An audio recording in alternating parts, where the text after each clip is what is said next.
How did Papemelroti start, and can you tell us a little information about the business? Our business started in 1967. That was 53 years ago. I was 11 years old. The gift shop was named Corben after my parents' names, Corit and Betty. So Corben. It was a small shop with a big window. We lived on the second floor. My mom would make stuffed toys out of scrap cloth, and so she was recycling even then. She would put what she made in the shop window, and the customers would have to ring the doorbell to get in. At first, there was nothing in the shop. Everything was in the shop window. In 1976, we put up the first Papemelroti in Alimol. Papemelroti comes from our names. I'm Pa, Patsy, there's Peggy, Meldy, Robert, Tina. It started out as a joke. We said Mommy and Daddy had their own Corben, so we wanted our own Papemelroti. So even if no one could pronounce Papemelroti, no one could remember it, we still survived. People gave the store a nickname. They called it Pape. As it was summer vacation, 1976, we had a grand time because the stores on the second floor were also manned by families. I was the cashier, Peggy was selling, Meldy made pillows, Robert made eggheads, which sold like hotcakes, and by this time I was 20 and my youngest sister was Tina. She was the one in charge of wrapping. She couldn't reach the counter, so she was wrapping on the floor. And of course, our customers were amazed. We came out in a women's magazine, and this helped our sales tremendously. It is amazing that out of all the original stores in Alimol, we are the only one that survived. What inspired you to start Papemelroti? It was my mom who started the business. She didn't have money. She didn't have a grand ambition. She didn't have a brilliant marketing strategy. She didn't have a business degree, and she was shy and timid. What she did have was a love of making things with her hands. She had common sense and a good intuition. She was industrious, and she had faith in herself and God. She prayed to have a business. Yun yung puhunan niya. And so in spite of all she didn't have and the little that she did, our family was able to build a business with an identifiable brand. What are some of the challenges you encountered while establishing Papemelroti, and how did you solve these challenges? My mom started small with a store on the first floor of our apartment along Tomas Morato. My dad was working, so there was really no pressure to earn money for our needs as we lived simply. It was really a hobby. She got to know her customers, some of whom became very good friends, and one even became a ninang of my youngest sister. Our main challenges, unfortunately, and even up to now, is dealing with the government, with BIR, with the city halls, especially the fire department. We don't give money under the table. We don't bribe. So sometimes you're given a hard time. Sometimes they say, madali hong mawala ang problema nyo. My mom used to give lectures to BIR agents, and we would be praying outside while she did this. We solve our challenges by praying, and then usually we are able to find people who are willing to help us afterwards. Question is, how is Papemelroti coping during the pandemic? Entrepreneurs these days have so much to deal with because this pandemic is unprecedented during these times. It's difficult to know where and how to prioritize our time and resources. You know what really helped me manage my stress levels? Prayer. My sisters and I decided to start praying every day for all our concerns. Asking God to take care of us, our employees, our plans, really comforted me and gave me peace. At first, we could not open the shops because we sell non-essential merchandise like stationery, decor, gifts. Our first priority was the health and safety of our employees, so we could not operate even our online platforms, until we figured out a way to keep our staff safe. So meanwhile, we developed printables to sell online, and amazingly, customers bought because they knew it was for our employees so that we could give them food allowance. We also started selling in a US print-on-demand shop. Eventually, our staff agreed to stay in the building, to sleep and eat there, so we were able to go online, and shop.papemelroti.com, Shopee, and Lazada were our lifelines at this time. This was our main source of income for several months.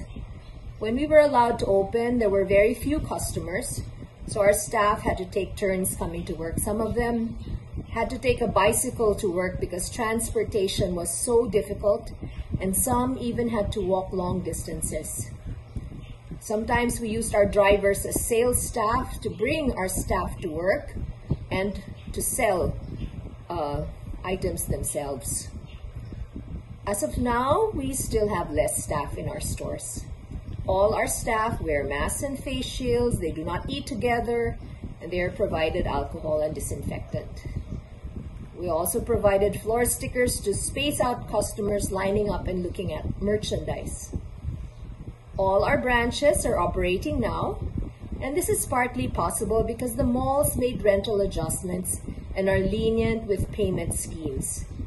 We use Zoom to communicate with our staff in the stores and factory and ask how they are, to keep their morale up, to find out what the atmosphere in the malls were like, because we haven't seen our stores in months. Is Papemelroti a private company? Is it open for franchise? Papemelroti is a trade name of Corben Corporation, our family corporation, and it is not yet open for franchise. Why did you choose to sell your products? What factors led you in coming up with your product line? We sell products we like. Our products have evolved through the years. Before, we used to sell dark stained wood items, and now we sell lighter products. But always, ever since we started, we've always sold items that have inspirational and encouraging value.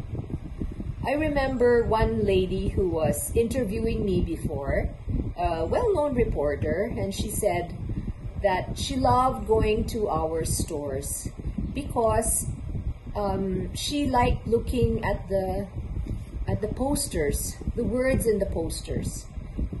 When she was young, her parents were going through a very difficult time and they eventually divorced. And our store was her sort of hideout. She would read the messages on the posters. And she's not the only one. We have received several letters telling us this, that they like coming to our store. They weren't coming just, because they were looking for something to buy, but really to uplift their spirits. And I think this is one of the things that really encourage us to continue to make things that inspire and encourage people. What are the goals of your company? Our vision and mission can be summarized by this short phrase: hands to work, hearts to God. It means that although we keep ourselves busy, our love for God and our commitment to Him is a reason for our business and the way we do things. Given the success of Papemelroti, are you still planning to expand this business, or are you happy with what it is right now? We are still planning to expand, especially with the opportunities that are available now. We can still expand our online business for sure. And we're also exploring exporting in the near future.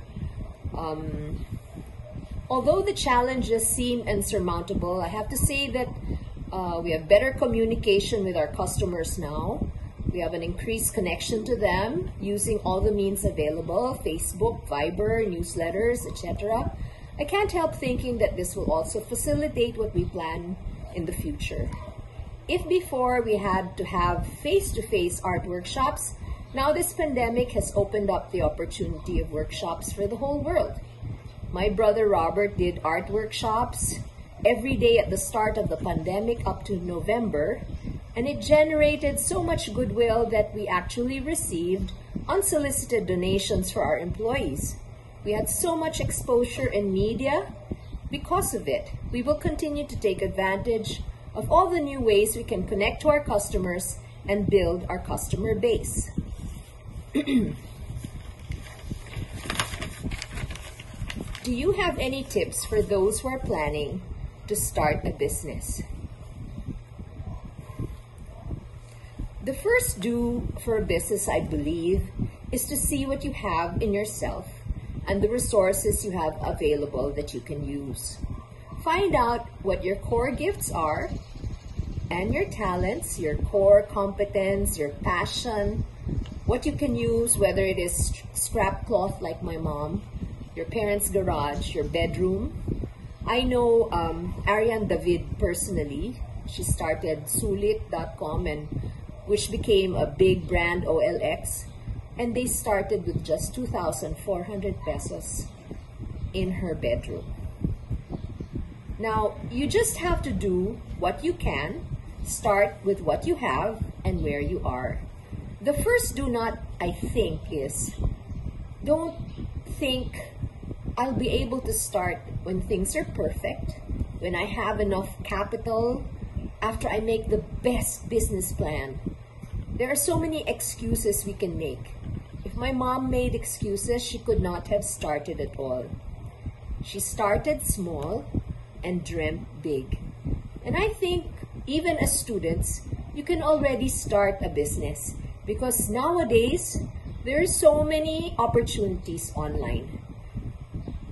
But remember that you are not alone. God is there. And He is the one who put your dreams in your heart. And so if you work with God, you can make those dreams come true. God bless you.